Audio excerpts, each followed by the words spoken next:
Hello and welcome to only UPSC. ये economics की आपकी अगली क्लास है। पिछली क्लास में हमने यहाँ पे चर्चा किया था पूरे स्ट्रेटजी के बारे में कि हम कैसे तैयारी करेंगे उसकी। हमने इकोनॉमिक्स का इंट्रोडक्शन समझ लिया था। हमने यह भी समझ लिया था कि हमारी जो तैयारी होगी वो किस प्रकार होगी, उसके पढ़ाई का क्रम क्या होगा और उसकी विस्तृत चर्चा हमने कर ली थी। तो जो विद्यार्थी पिछला वीडियो नहीं देखे हैं प्लीज जाएं, पहले पिछला वीडियो देख लें और उसके बाद में इस क्लास में आए, ताकि उनका एक पढ़ाई का सीक्वेंस जो है वो बना रहे। ठीक है। और जो जिन विद्यार्थियों ने पिछला वीडियो देखा है, पिछला क्लास देखा है, वो जारी रखें देखना। तो हमने कहा था कि हम इन्फ्लेशन से अपनी पढ़ाई शुरू करेंगे। हमारा जो पहला टॉपिक था वो क्या था? इन्फ्लेशन।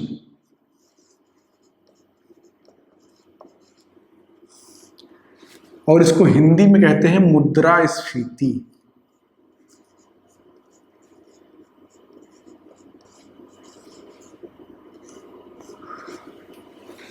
और इसे आम बोलचाल में महंगाई कहते हैं।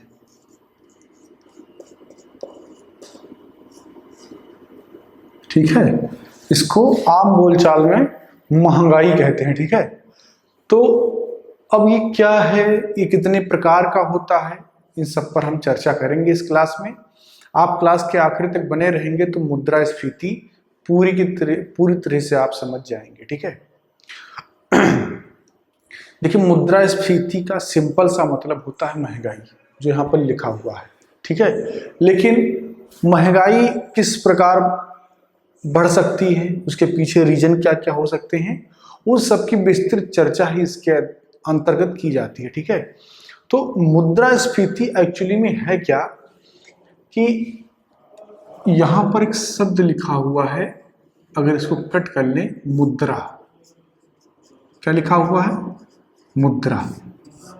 और मुद्रा आपके लिए क्या है? आपके लिए मुद्रा सिक्के हैं और नोट। आप मुद्रा के रूप में नहीं को जानते हैं। ठीक है। जैसे मान लीजिए आपको कोई सामान खरीदना है, तो आपने क्या किया, अपने जेब में हाथ डाला, अपने पर्स में हाथ डाला और उसमें से कुछ नोट निकाले, कुछ सिक्के निकाले, और जिस व्यक्ति के पास वो सामान है उसको आपने उसे सौंप दिया और उसके बदले में आपने उससे सामान ले लिया। यही काम करते हैं ना खरीद बिक्री में। तो आप इस नोट का उपयोग करते हैं सामानों की खरीद बिक्री के लिए। ठीक है। अब ये नोट जो हैं, ये एक मात्रा होती है। जैसे मान लीजिए कि जो सेब है अभी मार्केट में, सेब का मैं उदाहरण ले रहा हूं, वो 70 रुपए केजी है। ठीक है। यानी कि 70 रुपए पर केजी। ठीक है। यानी कि अगर आपको एक केजी सेब चाहिए तो आपको 70 रुपए उस दुकानदार को पे करने होंगे। लेकिन आपको पता है कि ये जरूरी नहीं है कि अभी 70 रुपए का मिल रहा है तो एक महीना बाद भी 70 रुपए का मिलेगा। ठीक है। तो अभी का ये मान लीजिए ये आज का रेट है। ठीक है, ये आज का रेट है। एक महीने बाद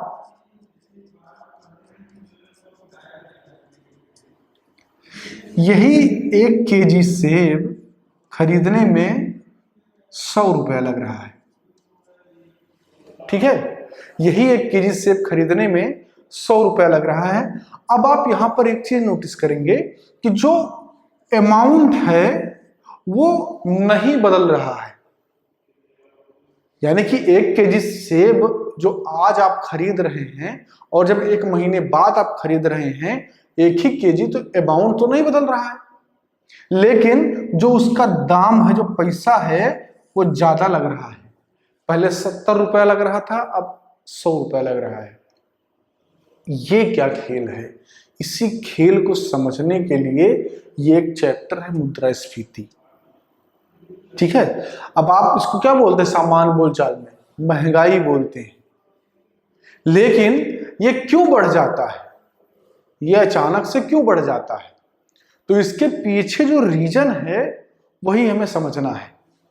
अब यहां पर एक चीज आप समझ लीजिए कि अगर 1 केजी सेब को खरीदने में, आज जब मैं क्लास रिकॉर्ड कर रहा हूं तो आज जो तारीख है वो 26 अक्टूबर है, ठीक है। तो अगर 26 अक्टूबर को 1 केजी सेब खरीदने के लिए 27 रुपए का पेमेंट करना पड़ रहा है और 26 नवंबर को वही सेब खरीदने के लिए 100 रुपए का पेमेंट करना पड़ रहा है, इसमें जो बदलाव हुआ वो किसमें हुआ? पैसा ज्यादा लग रहा है, अमाउंट सेम है। इसका मतलब कि जो पैसा है इसके खरीदने की क्षमता में कमी आ गई। क्या हुआ? खरीदने की क्षमता में कमी आ गई। खरीदने की क्षमता में क्या हुई? कमी आ गई।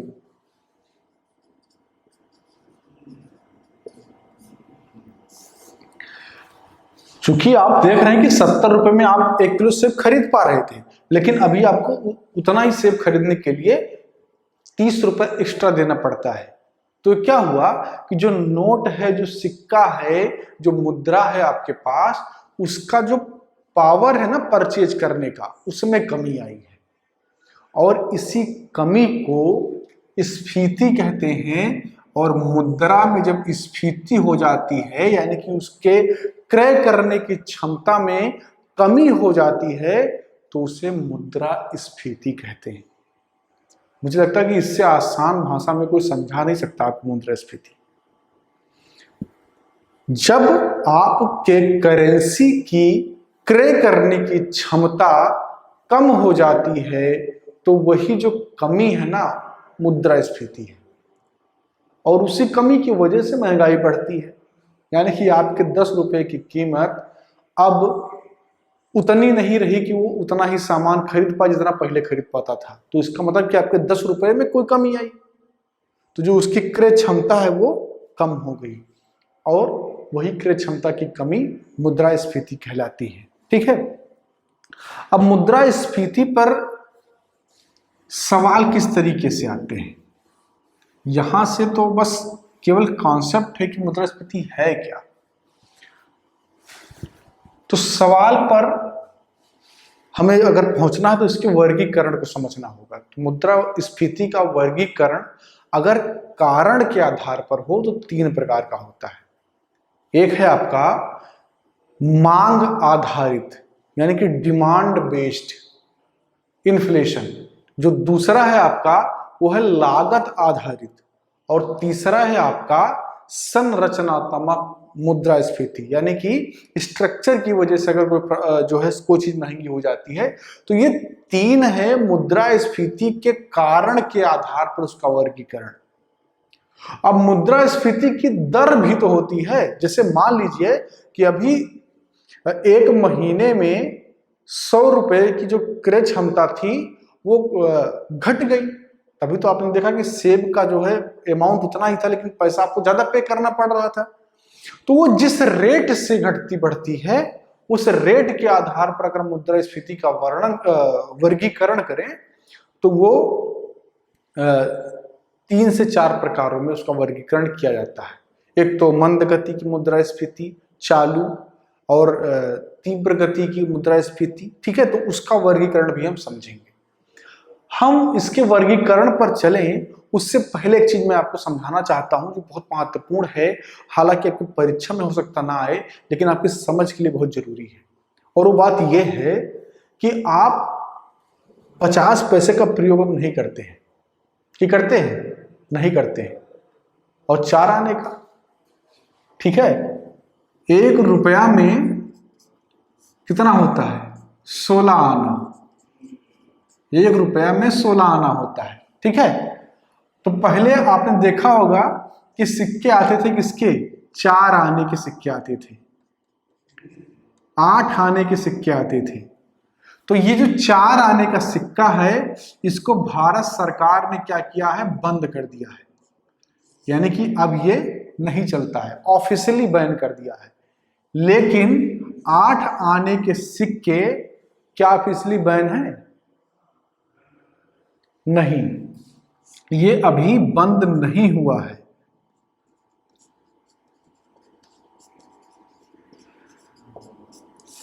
अब आप सोच रहे होंगे कि 4 आने 8 आने को काहे बंद करवाने लगे मुद्रास्फीति में। अभी जोड़ करके दिखाता हूं कि मुद्रास्फीति से इसका रिलेशन क्या है, इसीलिए बता रहा हूं। तो 4 आने बंद हो गए, ऑफिशियली सरकार ने इसको बंद कर दिया, लेकिन 8 आना बंद नहीं हुआ है अभी ऑफिशियली, ये चल रहा है। लेकिन इस 8 आने का प्रयोग आप मात्र 10 रुपए के भुगतान के लिए कर सकते हैं। इससे ऊपर अगर आपको करना है तो सरकार कोई गारंटी नहीं देती है कि आप इससे ऊपर भी भुगतान करना चाहे तो कर सकते हैं। एक बार एक वकील महोदय थे, तो वो बहुत चालाक आदमी थे और उनको कानून तोड़ने में बड़ा मजा आता था। तो होता ये था कि अगर वो जा रहे हैं बाइक से तो हेलमेट नहीं लगाएंगे, अपना ड्राइविंग लाइसेंस नहीं रखेंगे। अच्छा, अगर आप ऐसा करेंगे तो पुलिस आपको पकड़ेगी, चेक करेगी, उसके बाद में आपके ऊपर दंड लगाएगी, आर्थिक दंड लगाएगी। तो वकील साहब को बड़ा मजा आता था अपने ऊपर दंड लगवाने में। वो अक्सर जाते थे और हेलमेट नहीं लगाते थे, डीएल लेके नहीं जाते थे और उनका चालान कट जाता था। अब मान लीजिए वकील साहब का 50 रुपए का चालान कट गया, ठीक है, मैं एग्जाम्पल ले रहा हूं। मान लीजिए 50 रुपए का चालान कट गया, तो वकील साहब करते क्या थे कि 8 आने के जो है 8 आने के सिक्के 50 रुपया पेमेंट करने के लिए लेके जाते थे। यानी कि भाई अब अगर 50 पैसे में अगर आपको 50 रुपया पे करना है तो आपको 100 सिक्के लेके जाने होंगे। तो करते कहते एक थैली बनाते थे और उसमें सिक्कों को रखते थे और लेके पहुंच जाते थे, लीजिए हमारा चालान काट दीजिए और हमसे पैसा ले लीजिए। अब सोचिए कि जिस पुलिस वाले को आने जाने वाले हर व्यक्ति को चेक करना है, रोकना है, उसके पास क्या इतना टाइम होता है कि वो सिक्के बैठ के गिनेगा? नहीं होता है। लेकिन वकील साहब कहते थे दरोगा जी सुनिए, आपका कानून हम मान रहे हैं, हम गलत किए, आप चालान काट दीजिए, लेकिन हम जो पैसा दे रहे हैं ना उसको भारत सरकार ने बैन नहीं किया है, तो आपको लेना पड़ेगा उसको। अब दरोगा जी फंस गए, तो बोलते थे वकील साहब ऐसा है, ये अपना पोटली लीजिए और अपना गाड़ी लेके निकलिए, हमको नहीं काटना चालान। और वकील साहब मुस्कुराते हुए एकदम निकल जाते थे। तो वकील साहब, जितने भी वकील साहब हैं या कोई भी हैं, तो उनके इस खेल को खत्म करने के लिए सरकार ने प्रावधान कर दिया कि आप 10 रुपए से ऊपर का भुगतान 8 आने में नहीं कर सकते हैं, ठीक है। इससे ऊपर आपको 1 रुपए, 2 रुपए, 10 रुपए के फॉर्म में ही करना होगा। इसके ऊपर आप 50 पैसे के सिक्के के रूप में उसका भुगतान नहीं करते हैं। अब बात करते हैं कि इन्फ्लेशन से इसका रिलेशन क्या है और मैं इसकी चर्चा क्यों कर रहा हूं, ये जानना जरूरी है। देखिए, किसी भी मुद्रा को चलन से बाहर तब किया जाता है जब उसकी क्रय क्षमता 0 हो जाती है। यानी कि जब किसी मुद्रा की क्रय क्षमता 0 हो जाती है तो उस मुद्रा को चलन से बाहर कर दिया जाता है। जैसे आप अगर किसी भी दुकान पर अभी वर्तमान में चले जाइए, कुछ भी खरीदने के लिए चले जाइए, तो आपको कोई भी सामान 4 आने का नहीं मिलता है। यानी कि जो 4 आना है उसकी क्रय क्षमता 0 हो गई। अब आप 4 आने से कोई भी सामान नहीं खरीद सकते मार्केट में, तो गवर्नमेंट ने उसको बंद कर दिया। तो इसीलिए मुद्रास्फीति में आपको यहां पर समझा रहा हूं कि मुद्रास्फीति क्या है, क्रय क्षमता में कमी है। यानी कि किसी चीज की क्रय क्षमता में अगर कोई कमी हो जाती है तो उसी को हम मुद्रास्फीति कहते हैं। तो अगर कोई मुद्रा उसकी क्रय क्षमता 0 हो जाए तो उसे सरकार क्या करती है, मार्केट से बाहर कर देती है और उस पर प्रतिबंध लगा देती है। तो अभी आप 4 आने में किसी को पेमेंट नहीं कर सकते हैं, कोई पेमेंट एक्सेप्ट नहीं करेगा, लेकिन 50 पैसे में पेमेंट कर सकते हैं। वो आप इसीलिए भी बंद नहीं हुआ है क्योंकि उसकी क्रय क्षमता अभी 0 नहीं हुई है, लेकिन उसका भुगतान आप मात्र 10 रुपए तक कर सकते हैं ताकि उसमें कोई व्यवहारिक समस्या उत्पन्न ना हो। तो यह है आपका इन्फ्लेशन। ये आपके लिए महत्वपूर्ण जानकारी थी कि मुद्रा बैन क्यों की जाती है, तो वो बताना जरूरी था, ठीक है। अब इसका वर्गीकरण देखते हैं। कारण के आधार पर इसका वर्गीकरण।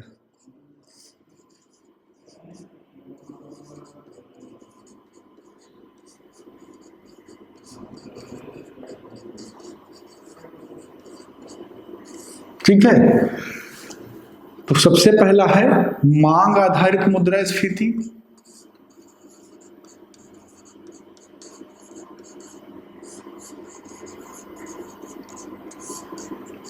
इससे बोलते हैं डिमांड बेस्ड इन्फ्लेशन। दूसरा है लागत आधारित मुद्रास्फीति। तीसरा है संरचनात्मक मुद्रास्फीति।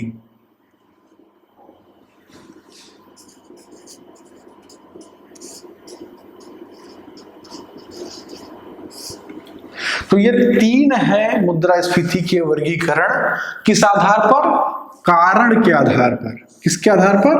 कारण के आधार पर कि मुद्रास्फीति होती क्यों है, उसके आधार पर ये तीन वर्गीकरण मुद्रास्फीति के हो सकते हैं। ठीक है, अब इन वर्गीकरणों को हमें पढ़ना है एक एक करके। तो आइए पहला हम पढ़ते हैं। ठीक, इसको मैं साफ कर दूं ताकि बोर्ड मुझे ज्यादा मिल जाए समझाने के लिए। अब पहला है आपका मांग आधारित मुद्रास्फीति।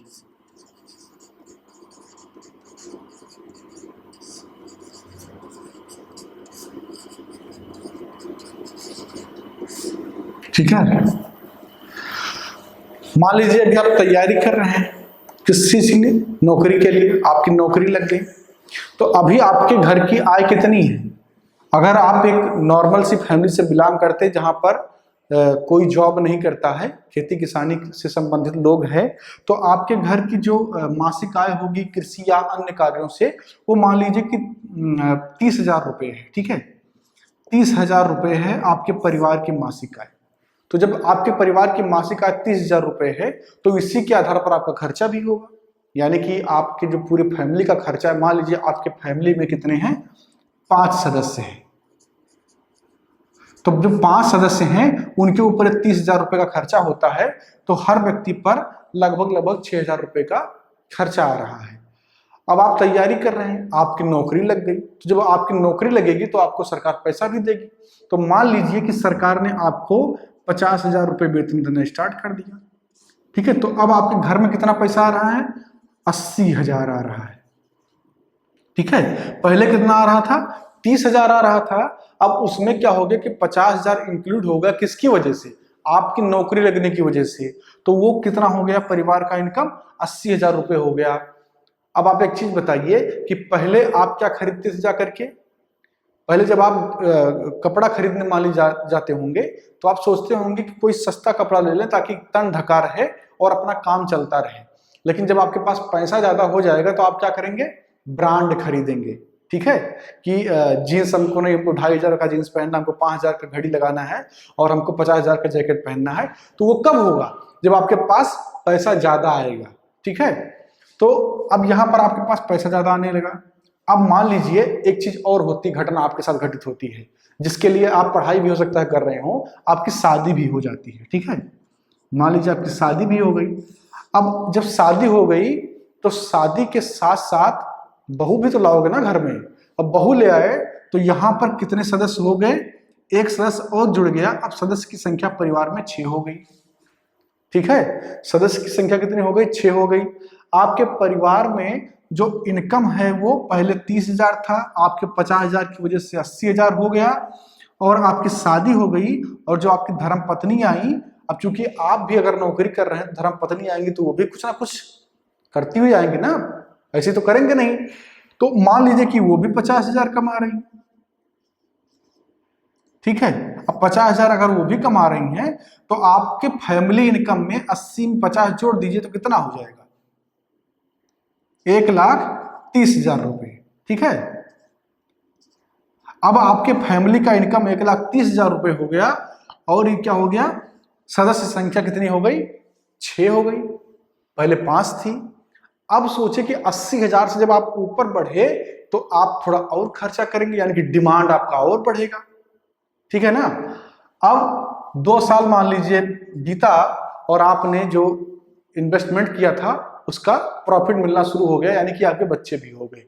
तो अब एक बच्चा अगर हो गया तो आपके फैमिली में कितने हो गए? 7 सदस्य हो गए, और आपके फैमिली का इनकम कितना हो गया? 1,30,000 रुपए। अब ये सब सुन के ना एकदम मुस्किया रहे होंगे आप कि ऐसे नौकरी लगेगी, बीवी आएगी, वो भी कमाएगी, फिर एकदम इनकम 4-5 गुना बढ़ जाएगा। अरे उसके लिए मेहनत करना पड़ेगा, करते रहिए। फिलहाल पहले ये समझ लीजिए कि मांग आधारित मुद्रास्फीति क्या है। तो यहां पर आप एक चीज देख रहे हैं कि 2 वजह से मांग बढ़ रही है। एक वजह यह है कि अगर आपका इनकम बढ़ जाए तो डिमांड आप बढ़ा देंगे, जहां पर आप देख रहे हैं ना कि डिमांड आप बढ़ा देंगे। दूसरा यह है कि यहां पर अगर एक्स्ट्रा लोग ऐड हो रहे हैं तो उसकी वजह से भी डिमांड क्या होगी? बढ़ेगी। पहले 5 लोगों को खाना चाहिए, अब 6 लोगों का चाहिए, बच्चा होगा तो 7 लोगों का चाहिए। तो कुल मिलाकर के उससे हो क्या रहा है कि डिमांड बढ़ रहा है। अब मान लीजिए कि मार्केट में 100 सामान है बिकने के लिए, ठीक है। यहां पर तो हो गया कि डिमांड आप क्रिएट करिए जा रहे हैं, ठीक है। आपने जॉब कर लिया, आपने शादी कर लिया, आपने बच्चे पैदा कर लिए, तो डिमांड क्या हो गया? इंक्रीज हो गया। अब प्रोडक्शन की बात कर लेते हैं। तो मान लीजिए कि 100 सामान है मार्केट में बिकने के लिए, तो पहले क्या करते थे आप कि आपको 5 सामान की जरूरत होती थी, अभी आपको कितने? 7 सामान की जरूरत होती है। यानी कि जो 2 सामान का एक्स्ट्रा मांग आप मार्केट में जनरेट किए, अगर उसकी आपूर्ति प्रोडक्शन के द्वारा नहीं हो पाती है, मान लीजिए कि प्रोडक्शन नहीं बढ़ा, तो क्या होगा कि एक ही मांग पर ज्यादा पैसा लगना शुरू हो जाएगा। इसको ऐसे समझिए कि जब आईपीएल में खिलाड़ियों की बिकवाली होती है तो विराट कोहली बहुत अच्छा खिलाड़ी है, ठीक है, विराट कोहली बहुत, धोनी अच्छा खिलाड़ी है, तो होगा क्या कि जितनी अलग अलग कंपनियां हैं जो मालिक हैं आईपीएल में, टीमें जिनकी बनी हुई हैं, वो क्या करेंगे कि विराट कोहली उनके टीम में हो जाए ताकि उनकी टीम जीत जाए। तो करेंगे क्या? वो पैसा उस पर ज्यादा लगाएंगे। क्यों? क्योंकि हाई डिमांडिंग है वो, विराट कोहली हाई डिमांडिंग है कि जहां जाएगा वो जिता देगा उसको। तो इसीलिए कि जब एक ही चीज उपलब्ध है, 2 ही चीज उपलब्ध है और उसके लिए कई सारे लोग आ गए, तो हाई डिमांड होगा वहां पे, ठीक है। तो क्या होगा? उसका रेट बढ़ जाएगा। तो विराट कोहली को दोबारा से लेने के लिए आरसीबी को कितना? 20 करोड़ 25 करोड़ रुपया देना होगा, ठीक है। अब वही मान लीजिए कोई ऐसा खिलाड़ी है जो बहुत पिटा गया, जैसे अशोक डिंडा थे, ये 4 ओवर में 65 रन दे दिए थे, अब उनको कोई पूछ ही नहीं रहा, लाखों में भी नहीं बिक रहे हैं। तो किसी सामान का अगर डिमांड बढ़ गया तो उसका कीमत क्या होगा? बढ़ जाएगा। और यही है आपका मांग आधारित मुद्रास्फीति, डिमांड बेस्ड इन्फ्लेशन। तो जब आप मांग बढ़ा दें किसी वजह से और उसके कारण सामान महंगा हो जाए, चीजें महंगी हो जाएं, तो उसे कहते हैं डिमांड बेस्ड इन्फ्लेशन, ठीक। अब बात करते हैं कि ये कंट्रोल कैसे होगा। आप समझते हैं कि इन्फ्लेशन का मतलब महंगाई होता है, ज्यादा नहीं होना चाहिए, तो दिक्कत हो जाती है। तो इसको कंट्रोल करता है आंशिक रूप से आरबीआई। मैं आंशिक रूप से इसलिए कह रहा हूं क्योंकि आरबीआई पूर्णतः इसको कंट्रोल नहीं कर सकती है। आरबीआई के हाथ में क्या है? मॉनेटरी पॉलिसी, मौद्रिक नीति आरबीआई के हाथ में है। तो उससे वो करता क्या है कि वो bank rate, repo rate, SLR, CRR निर्धारित कर देता है। और इन सब का जो घाच में जब हमने आपको बताया, ये समझाऊंगा मैं बैंकिंग में आपको, इन सब का एक ही काम है कि मार्केट में कितना करेंसी फ्लो होगा, इसको इसी से मैनेज किया जाता है। वो चाहे एसएलआर हो, सीआरआर हो, बैंक रेट हो, रेपो रेट हो, इन सब का बस एक ही काम है कि कैसे करेंसी को मेंटेन करना है मार्केट में। तो आरबीआई करती है, करेंसी को मेंटेन करती है। उसको लग गया कि अगर मांग आधारित मुद्रास्फीति बढ़ रही है तो क्या करेगा? वो सोचेगा कि कम लोग लोन ले, तो क्या करेगा कि इंटरेस्ट रेट को ऊपर करवा देगा। किसके द्वारा? बैंक के द्वारा। तो वो आंशिक रूप से क्या कर सकता है कि डिमांड बेस्ड इन्फ्लेशन को कंट्रोल कर सकता है, क्योंकि मॉनेटरी पॉलिसी उसके हाथ में होती है, ठीक है। तो यहां पर आप ये समझ गए कि मुद्रास्फीति, मांग आधारित मुद्रास्फीति क्या है और आरबीआई इस पर आंशिक रूप से कंट्रोल कर सकती है। इससे संबंधित 1-2 चीज और है, उसको भी समझ लीजिए, फिर हम अपना एक टॉपिक खत्म करते हैं। आप ये बताइए कि अगर बेरोजगारी बढ़ रही है देश में, तो क्या मुद्रास्फीति, मांग आधारित मुद्रास्फीति घटेगी कि बढ़ेगी? दिमाग लगाइए। इसीलिए मैंने शुरुआत किया था इसी से कि आपको रोजगार मिल गया है। तो अगर आपको रोजगार मिल जाएगा तो आप डिमांड बढ़ाएंगे, और डिमांड बढ़ाएंगे तो इन्फ्लेशन बढ़ेगा। यानी कि अगर आप बेरोजगार हैं तो आप महंगाई को नहीं बढ़ा रहे हैं। ठीक है, तो अनएम्प्लॉयमेंट क्या होता है, जो डिमांड बेस्ड इन्फ्लेशन है उसको बढ़ने नहीं देता है। लेकिन भारत क्या है, एक विकासशील देश है, जो अभी डेवलपिंग कंट्री है, यानी कि वहां पर विकास की संभावनाएं बहुत ज्यादा है। ठीक है, तो यहाँ पर अथराइज सेक्टर, अनअथराइज सेक्टर में रोजगार के अवसर भी खूब खुल रहे हैं। तो हो क्या रहा है कि भले ही अभी कोरोना में बहुत सारे लोगों के रोजगार गए हैं, लेकिन रोजगार के अवसर खत्म नहीं हुए हैं। रोजगार के अवसर बहुत बने हुए हैं, और उससे होता है कि अगर ज्यादा रोजगार दिया जाएगा तो इन्फ्लेशन भी बढ़ेगा। इसीलिए गवर्नमेंट जानबूझकर उसको मेंटेन करने की कोशिश करती कि बहुत ज्यादा रोजगार भी अगर हो गया दिक्कत हो जाएगी। ठीक है ना। तो यह है मांग आधारित मुद्रास्फीति। जो दूसरा मुद्रास्फीति है आपका वो लागत आधारित है, और जो तीसरा है वो है संरचनात्मक मुद्रास्फीति। और इसके अलावा मुद्रास्फीति के दर के आधार पर उसका वर्गीकरण है उसे भी आपको समझना है। साथ ही साथ यह समझना है कि कालाबाजारी क्या होता है। आपको यह समझना है कि सामूहिक व्यवसायीकरण की समस्या क्या है। ठीक है, या आपको यह भी समझना है कि डंपिंग क्या होती है, उसकी वजह से महंगाई कैसे बढ़ जाती है। तो ये जब हम स्ट्रक्चर पढ़ रहे होंगे तो वहां पर डिस्कस करेंगे। मैं ये आपको इसलिए बता रहा हूं कि इसकी चर्चा मैं अगली क्लास में करूंगा। तो अगली क्लास में आप समझेंगे कालाबाजारी क्या होता है, आप ये समझेंगे डंपिंग क्या होता है, और गवर्नमेंट उसको मैनेज कैसे करती है। इससे सवाल आते हैं, पिछली बार यूपीएससी ने मेंस में सवाल पूछा था। ठीक है, या पब्लिक डिस्ट्रीब्यूशन सिस्टम जो है उसको गवर्नमेंट क्यों लाती है, उसका फायदा क्या है, क्या वो सिर्फ लोगों को भोजन देने के लिए है, या उसका कोई उपयोग यहाँ पर इन्फ्लेशन में भी होता है, उसको भी आप समझेंगे। तो अगला जो क्लास है आपके लिए बहुत महत्वपूर्ण है, मेंस पॉइंट ऑफ व्यू से, और साथ ही साथ प्री में भी उससे सवाल आते हैं। तो मिलते हैं अगली क्लास में। अन्य जो मुद्रास्फीति के कारण उसकी चर्चा करेंगे, मुद्रास्फीति के दर के आधार पर उसकी वर्गीकरण की चर्चा करेंगे, और साथ ही साथ जो अन्य टॉपिक से जुड़े हुए हैं उनकी भी चर्चा करेंगे। तो मिलते हैं अगली क्लास में, तब तक के लिए अपना ख्याल रखिए। क्लास को लाइक कीजिए, शेयर कीजिए। अगर कुछ समझ में नहीं आया है तो कमेंट बॉक्स में जाइए और लिख दीजिए कि हमको ये समझ में नहीं आया है। और एक चीज आपके लिए जानकारी, अच्छी जानकारी जो आपका फायदा करवा सकती है। आपके छोटे भाई बहन हैं जो एसएससी, बैंकिंग, रेलवे की तैयारी कर रहे होंगे, तो उनको भी कोचिंग करना पड़ता है ना। और अभी कोरोना की स्थिति जैसा कि देख रहे हैं, कोचिंग खुली नहीं है। ठीक है, और अगर खुलेगी भी तो बहुत महंगी महंगी कोचिंग, घर से दूर जाना पड़ता है, और सोशल डिस्टेंसिंग की लगातार बात हो रही है कि उसको मेंटेन करना है। तो इसके लिए सबसे अच्छा उपाय क्या है कि आप घर बैठे आपको क्लास मिल जाए, आप पढ़ लें उसको। तो उसके लिए हमने एक नया चैनल लॉन्च किया है जिसका नाम है ओनली सरकारी एग्जाम। उसका लिंक आपको नीचे मिल जाएगा डिस्क्रिप्शन बॉक्स में। आप उसको ओपन करेंगे, जाएंगे, उसको सब्सक्राइब कर लेंगे, और अपने छोटे भाई बहन दोस्त जो भी SSC, banking, railway, UP triple SC या वेरियस एग्जाम की तैयारी कर रहे हैं उनको वहां पर GS, reasoning, math, science, English सबकी तैयारी बिल्कुल फ्री में करवाई जाएगी। यानी कि एक भी पैसा नहीं लगने वाला है। सीधे आपको बस इतना ही पेमेंट करना है कि जाके सब्सक्राइब कर लेना है और नोटिफिकेशन को ऑन कर लेना है, बस इतना ही करना है। ठीक है, तो उम्मीद है कि ये काम भी आप करेंगे। तो मिलते हैं अगली क्लास में। Thank you.